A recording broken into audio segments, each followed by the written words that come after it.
विद्यार्थी मित्रांनो, पोलीस भरतीची तयारी करत असाल तर जीएस असं असायला पाहिजे, कारण प्रश्न असे तुम्हाला दिसत आहे. रत्नागिरी पोलीस 2024 ला विचारलेला प्रश्न आहे. विधान चुकीचं विचारत आहे तो. चंद्रग्रहण पौर्णिमेला होतो, वाक्य बरोबर आहे.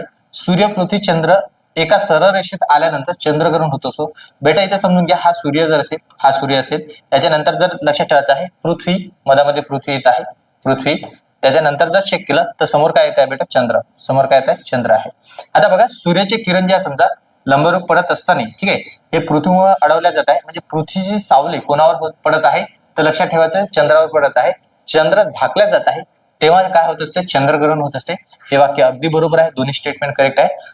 इथं लक्षात ठेवायचं, सूर्यग्रहण अमावस्येला होतो. जसं इथं लक्षात ठेवायचं, चंद्रग्रहण पौर्णिमेला होतो, तर सूर्यग्रहण कधी होतं बेटा? अमावस्येला होतो. आणि इथं म्हटलेलं आहे सूर्य, चंद्र, पृथ्वी. आता जर बघितलं, मधामध्ये चंद्र आहे, हे एका सरळ रेषेत आल्यानंतर चंद्रग्रहण होते, हे चुकीचं आहे.